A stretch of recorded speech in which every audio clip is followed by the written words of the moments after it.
entah presiden, entah raja, entah perdana menteri, entah siapapun di zaman pra-modern dengan zaman modern adalah kalau dulu pemimpin dipilih berdasarkan pertimbangan kualitatif.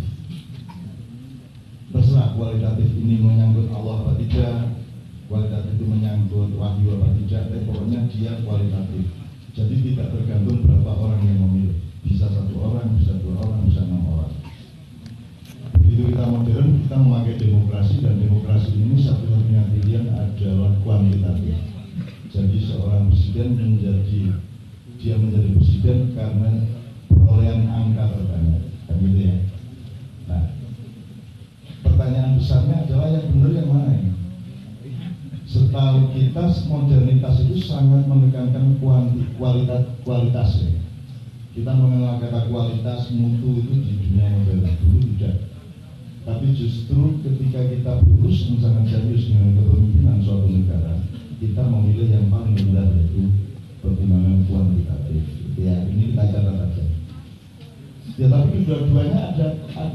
Kalau orang modern ada kelemahannya. Kalau orang modern melihat pemilihan model Sayyidina Abu Bakar, Umar, Utsman, Ali tadi, kemudian Rasulullah, itu dia melihat loh, kalau pemilihannya boleh 1-2 orang yang memilih, misalnya kalau NU pakai ahwa, pakai ahlul halal akdi, itu kan bisa dimanipulir, nanti bisa pura-pura orang 9 bisa disogok, nyogoknya nggak banyak, gitu. Artinya bisa menjadi peluang manipulasi. Maka dipilihlah sistem kuantitatif, pokoknya jumlah orang, jumlah angka. Nah, teman-teman sekalian, kita harus berpikir keras terus-menerus untuk sampai menemukan titik yang paling adil dari dilema yang berlangsung antara kuantitatif dengan kualitatif. Sekarang kalau kritik terhadap yang kualitatif, kalau yang milih itu nanti bahkan milih Umar kok 1 orang kok, apapun alasannya, kan nanti bisa dia kolusi, dia cenderung nepotis, memilih saudaranya sendiri. Pertanyaan baliknya adalah, kalau kuantitatif sekarang dimanipulasi apa tidak? Sekarang manipulatif apa tidak? Justru wilayah manipulasinya jauh lebih luas daripada yang kalau kualitatif. Kalau kualitatif, kalau mau kita bunuh orang yang memanipulasi cuma 1-2 orang. Tapi kalau sekarang kita mau bunuh semua rakyat, karena rakyat memilih berdasarkan 100.000, ada yang partai memilih calonnya berdasarkan tawar-menawar, wanita, sadil. Jadi demokrasi ini punya efek yang sama. Kalau kita ngomong suudon, prasangka buruk, punya efek yang sama, manipulasi, nepotisme, eksploitasi dan seterusnya. Tetapi untuk mengatasinya lebih mudah zaman dulu. Kalau dulu raja jelek tinggal kita berontaknya 1 orang dan paling 100-200 orang. Kalau sekarang kita memberontaknya kan ruwet, melalui sistem, melalui rapat, melalui hak angket, melalui segala macam, ruwet banget. Jadi sangat merepotkan, padahal dengan cacat yang lebih besar, yang lebih hitungnya. Cacatnya dulu cacat juga, tapi solusinya agak lebih simpel. Kalau sekarang cacatnya lebih besar dan solusinya lebih susah. Nah, ini catatan pertama mengenai kuantitatif. Kita akan meneruskan yang begini atau tidak, kita tidak tahu. Kita tidak tahu, tapi kita matangkan dulu pemikiran kita. Nah, salah satu poin untuk mematangkan itu begini, yaitu poin kedua. Di dalam Al-Quran dan ajaran-ajaran Islam, setahu saya bukan hanya tidak ada anjuran untuk menjadi pemimpin, bahkan ada larangan dari Rasulullah, jangan mencari atau meminta kekuasaan. Walatas alul imam, jangan meminta kekuasaan. Orang Jawa juga sudah tahu bahwa itu saru, itu saru. Yang ada di Quran itu fokusnya tidak pemimpin. Fokusnya itu kalau pemimpin itu berbulu, semua orang adalah pemimpin. Kan sangat demokratis secara ilmu. Kullukum ra'in. Setiap engkau adalah pemimpin. Sebenarnya kalau ngomong kualitatif ini lebih menyeluruh, karena setiap orang adalah pemimpin. Maka ketika dia memilih pemimpin, dia sudah memimpin dirinya untuk mampu menentukan pemimpin. Dengan dasar kulukum ra'in wa kullu ra'in mas'ulun an ra'iyatihi, maka umat Islam, maka Al-Quran memfokuskan anjurannya tidak kepada kesibukan untuk mencari pemimpin. Tidak ada. Yang ada adalah perjuangan untuk belajar agar bisa memilih pemimpin. Benar. Jadi masalahnya di Indonesia ini bukan siapa pemimpinnya. Masalahnya seperti yang Pak Muzamil yang bilang, rakyatnya sudah bisa milih atau belum? Sudah punya ilmu atau belum? Sudah punya informasi atau belum? Sudah punya kualitas atau belum untuk memilih pemimpin? Mau milih tanganan mereka salah. Halalnya orang tidak nomor satukan, apalagi memilih presiden. Gitu. Nah jadi sekali lagi teman-teman sekalian, tolong kita sebisa-bisa buka-buka Quran, hadis atau apapun, Anda perhatikan bahwa sarannya itu adalah pada rakyatnya, tidak pada pimpinannya. Supaya rakyat itu belajar kemudian kudu sidik, patona, sidik, amanah, tabligh, wadana. Dan Rasulullah tidak pernah dididik atau ingin menjadi dirinya itu punya 4 sifat. Dia dengan sendirinya, karena dia memimpin dirinya, maka dia punya 4 sifat itu. Tidak karena berangkat dari 4 sifat itu terus menjadi al-amin, tidak. Karena dia bukan karena dia ingin jadi al-amin terus melakukan 4, tidak. Karena dia memang otomatis melakukan 4 itu, maka dia al-amin. Maka Rasulullah tidak butuh Al-Quran aslinya. Jadi kalau Anda kesulitan baca Al-Quran, apalagi ada 18 syarat tadi ya, untuk jadi ulama, gue yang bercanda dulu. 18 saya di tulisan yang menyebut 15 syarat untuk melakukan tafsir Al-Quran, 15 syaratnya. Tapi si jiwe keluar, aku pokoknya juga keras sekolah jelas, aku spekulasi, sehingga saya tidak pernah mengatakan yang saya mengatakan. Nah, jadi teman-teman sekalian, nomor 1 yang kita impikan bukan siapa yang akan jadi pemimpin. Yang nomor 1 Anda harus berdoa adalah menurut kamu pemimpin itu bagaimana, itu yang nomor 1. Jadi jangan memikirkan siapa calon presiden dan seterusnya. Apalagi pilkada ini kita sudah tahu hasilnya, semua sudah kita tahu. Karena di Ma'iyah kita tidak berpikir siapa yang menang. Di Ma'iyah kita berpikir apa yang menang. Dan gitu.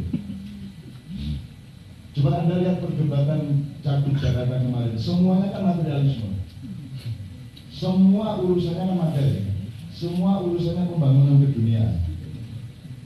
Itu kalau dipotret lagi, itu semuanya kapitalisme global. Semua itu proyek, semua itu pokoknya urusan keduniaan yang kita sembah-sembah, tapi kita sendiri mengeluh tiap hari dan tidak beres tiap hari.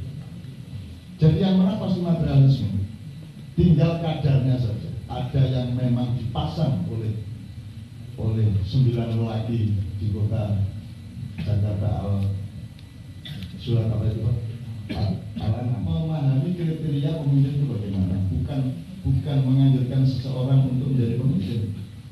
Dan tidak usah memikirkan siapa mencalonkan diri, karena yang datang ke Pak Muzamil ini sangat banyak, ke saya juga sangat banyak. Dan saya kan tidak pernah geri, orang tahu tetapi didik kamu itu geri.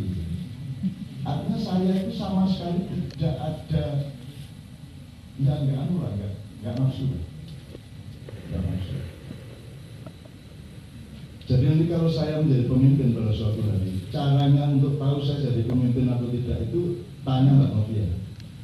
Mbak, ketika Cak Nun tadi jadi, itu Cak Nun sorak-sorak, lonjak-lonjak, apa badannya gemetaran? Kalau badannya gemetaran, zamiluni ya kan? Berarti saya pemimpin yang baik kan gitu.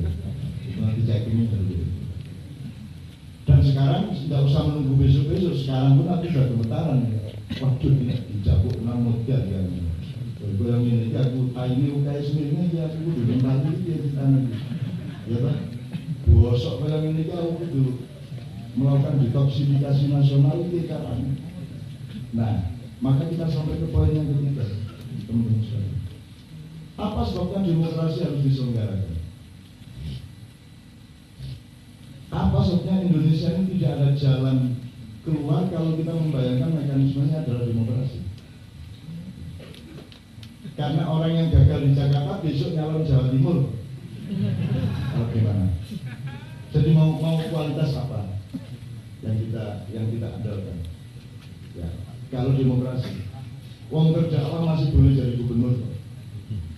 Aturan yang sudah jelas pasalnya itu masih dibilang multi tafsir.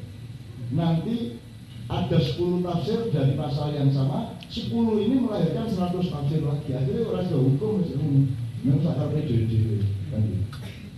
Jadi dunia tafsir ini memang payah kan gitu. Karena tidak ada temannya, yaitu tadabbur. Kalau tadabbur itu kan pertimbangannya adalah kemaslahatan, bukan kebenaran gitu. Dan benar itu bisa, saya melihat ini benar bahwa ini adalah lingkaran yang berwarna putih, di tengahnya ada warna pink. Karena saya lihat dari atas, ini benar. Tapi bagi Mas Helmi lain, ini ada semacam cangkir yang warnanya warna-warni, ada gambar kembang dan seterusnya. Saya tidak melihat ada kembang, wong saya lihatnya dari atas. Jadi kalau kebenaran itu relatif, tapi untuk kemaslahatan pasti. Kebaikan lebih pasti daripada kebenaran. Di atas itu nanti ada kearifan, kemuliaan, kebijaksanaan. Di atas lagi ada kemesraan. Nah, kemesraan itu sangat penting menurut orang itu.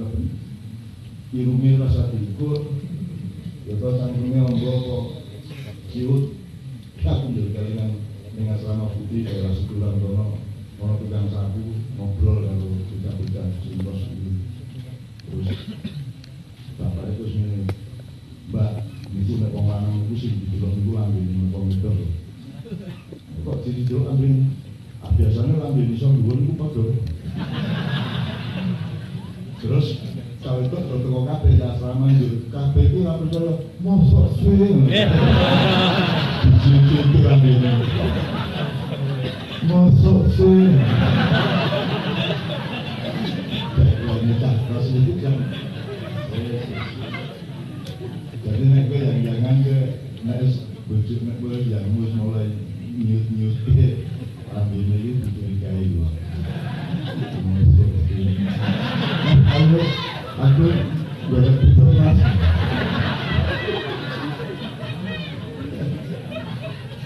Saya lagi masih ramai yang saat ini yang rapopo pengusahaan ya Mas ya. Oke.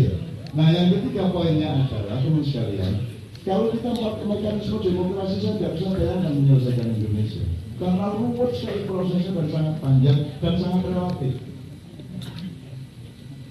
Bayangin ngurusin nasibnya Antasari saja, ya.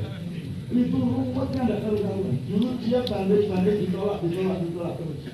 Kemudian sekarang kan sudah jelas masalahnya. Dia berani mengatakan bahwa mantan presiden ini dulu yang mendalangi. Itu kan secara hukum sudah sangat kuat. Kalau dia tidak benar, dia dilaporkan, dia dihukum pasti. Karena dia memberi pernyataan palsu, kesaksian palsu kan begitu. Tapi terjadi nggak ini? Kan sama-sama seolah-olah saling tawar-menawar untuk memaafkan dan memupus saja. Jadi Indonesia ini yang pasti pun tidak pasti. Yang paling pasti adalah ketidakpastian. Yang begitu. Jadi semua aturan menjadi tidak teratur sehingga sedemikian rupa yang teratur hanyalah satu, yaitu ketidakteraturan. Kan begitu?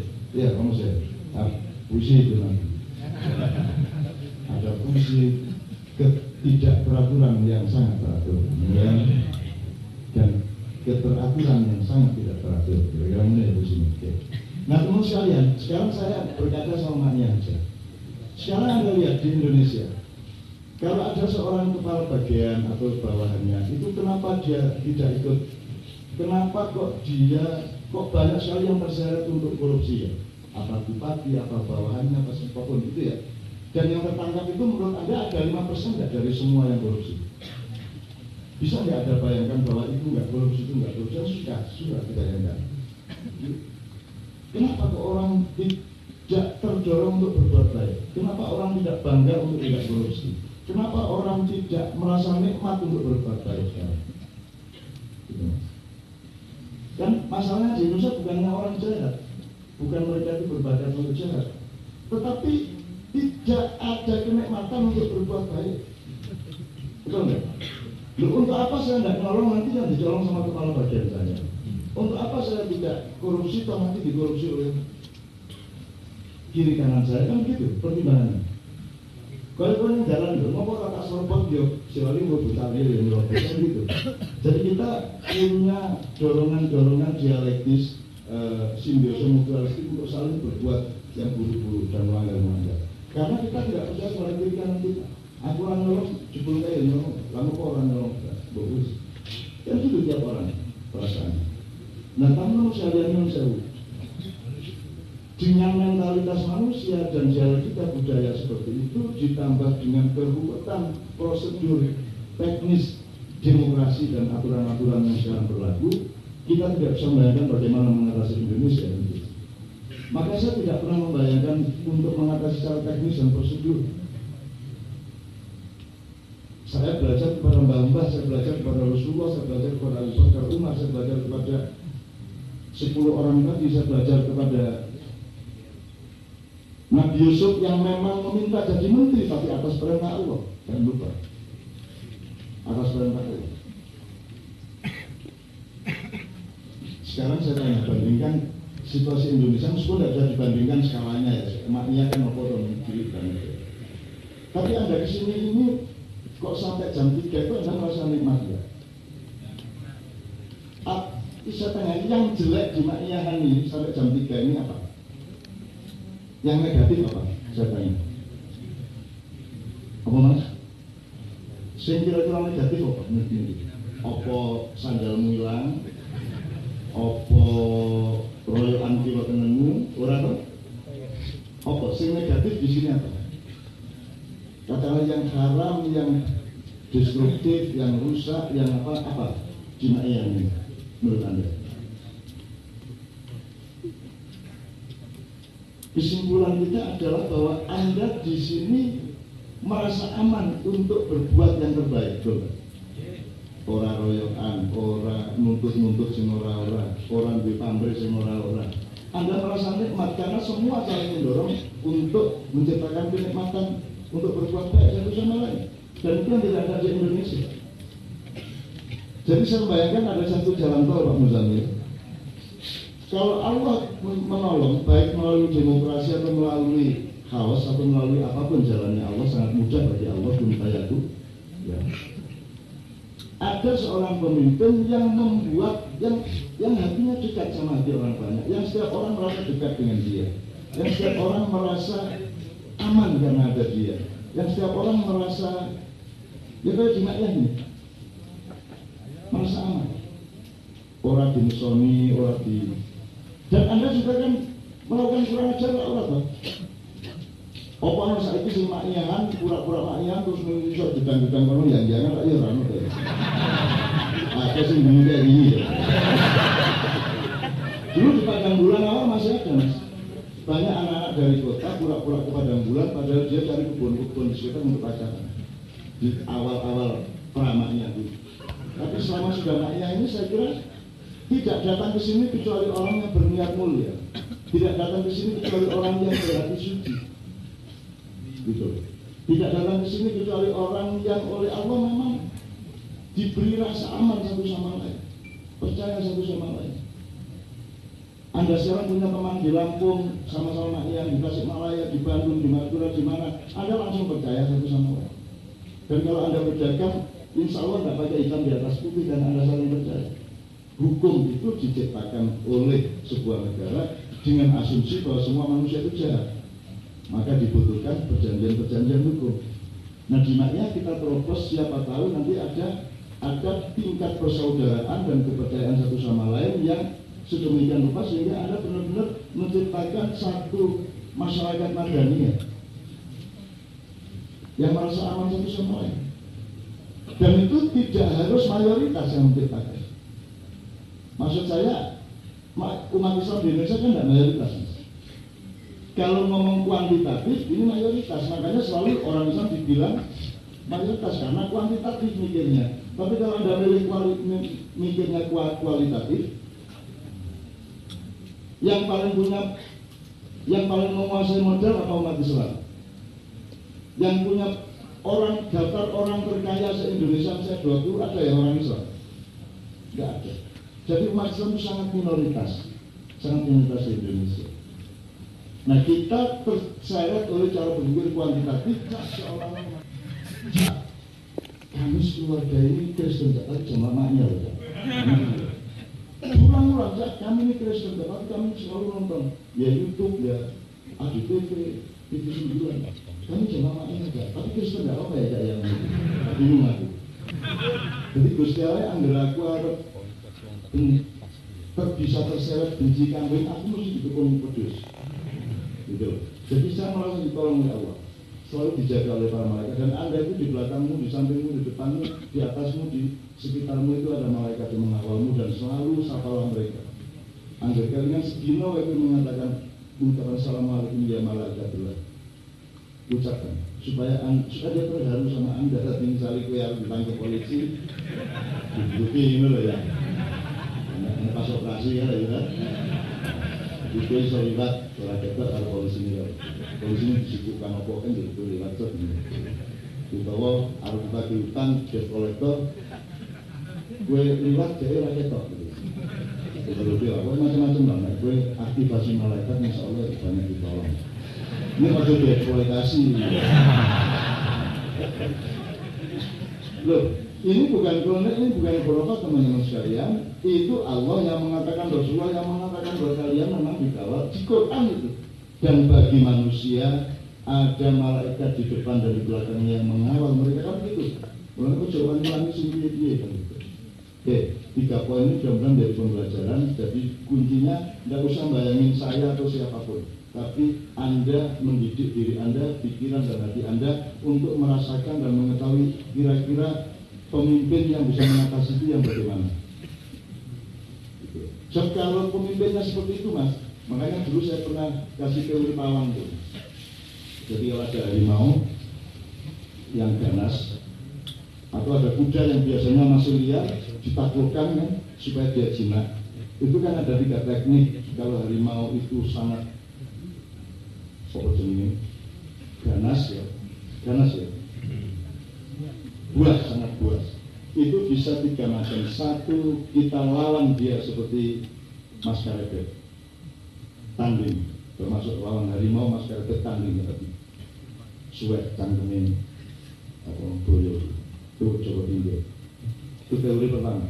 Teori kedua, Anda pakai ilmu pengetahuan. Anda bawa lasso, Anda bawa makanan, dirayu, deketin, lari, pokoknya dirayu yang dia senang sehingga dia begitu dia masuk ke perangkap kita bisa mengikat dia.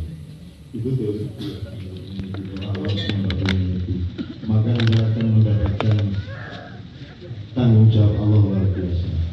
Karena kalau Anda berkehendak sendiri dan kemudian Anda menempuh kehendak Anda itu, maka yang paling bertanggung jawab terhadap perjuangan Anda adalah diri Anda sendiri. Tapi kalau Anda berpihak pada kehendak Allah atas diri Anda, sementara Anda tetap berjuang, maka Anda akan mengalami betapa Allah bertanggung jawab terhadap apa yang Dia kehendaki terhadap Anda. Jadi jangan sampai Allah berposisi tidak bertanggung jawab terhadap pengalaman hidup Anda. Mbok dagang, mbok dadi pegawai, mbok dadi karyawan, mbok dadi apa wae, Allah bertanggung jawab. Maka letakkan Allah sebagai pihak utama yang berkehendak dalam hidup Anda. Dan yakinilah kalau Anda ngojek itu berarti Allah menghendaki Anda ngojek. Segala yang baik, segala yang halal berarti itu dari Allah. Kalau Anda meyakini itu, maka Anda punya sahabat karib dengan Allah. Ya. Itu yang disebut wali di surat Al-Maidah 51 itu sahabat karib. Dan Anda kan tidak punya teman benar-benar yang ada adalah Allah menjadi sahabat karib dalam kehidupan. Itu yang pertama. Yang kedua, selalu temukan dirimu di dalam al-insyirah yang selalu saya ajak Anda untuk membacanya kapan-kapan dibaca meneh. Kalau Allah mengatakan alam nasrah laka sodrok, lak wis tak padang, lak wis tak sembarke dadamu, lak surga hatimu saiki kan Anda pasti mengalami itu. Sulit kayak apapun pasti ada momentum di mana Anda dibikin lega, meskipun belum seluruhnya. Tapi alam nasroh kasroh, wawadokna angka wizroh. Setelah Anda memenanggung beban seberat apapun, insya Allah akan lebih ringan kok habis itu. Karena bukan mungkin karena bebannya berkurang, mungkin karena Anda menjadi lebih kuat. Alladzi anqadha dhahrak. Kemudian Anda lihat bahwa Anda itu ditingkatkan derajatnya oleh Allah SWT. Anda kesini insya Allah meningkat derajatnya, Anda berlipat-lipat. Wa rafa'na laka dzikrak. Dan kemudian kalau Anda percaya dan menikmati pernyataan Allah fa inna ma'al usri yusra, inna ma'al usri yusra, maka insya Allah karena Allah menikmati kepercayaanmu kepada pernyataannya itu, maka Allah akan membuktikan fakta kepadamu betapa kemudahan itu muncul setengah kesulitanmu. Maka teruskan Pak Ida Faruk, terus kita bergawe, terus mulai berjuang, terus kita ikut dan seterusnya. Tetapi tetap di dalam hati kita berharapnya kepada Allah Subhanahu Wa Taala. Pak Ida Faruk, Pak Ida Faruk. Bismillah, kita baca itu bareng-bareng, kemudian Pak Muzamil akan berdoa. Mudah-mudahan sebulan ke depan kita tidak perlu menunggu sebulan ke depan untuk ketemu. Mudah-mudahan ada jadwal ke Kanjeng segera sekitar sini. Yang jelas ada tapi agak jauh-jauh. Ya, Jakarta, ke Surabaya dan seterusnya. Mudah-mudahan ada di sekitar sini. Saya tidak tahu.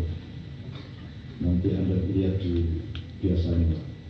Kita akan memandu juga itu penduduk yang tempatnya dijadikan bandara yang akan datang itu, kita dimintai tolong oleh penduduk di sana untuk mengawal transformasi mereka dari masyarakat agraris menuju masyarakat industrial itu. Jadi kita nanti acara entah tanggal berapa saya tidak tahu di mana itu daerah Permon Kulon Progo itu. Padahal bandaranya nanti akan menyusahkan saya juga. Betul-betul banget itu namanya. Tapi sesusah apapun kalau itu kebaikan saya itu. Jadi saya tetap mau kami ngomong besok mengenai. Insya Allah kita akan acara di sana. Selebihnya tolong dilihat jadwal. Jadi nggak perlu sebulan yang akan datang kita ketemu Insya Allah. Karena kita selalu berada dalam kerinduan dan kemesraan. Amin ya rabbal alamin. Bismillahirrahmanirrahim. Alam nashrah laka sadrak wa wada'na anka wizrak alladzi anqadha dhahrak wa rafa'na laka dzikrak fa inna ma'al usri yusra, inna ma'al usri yusra, wa idza faragta fansab wa ila rabbika farghab. Sadaqallahu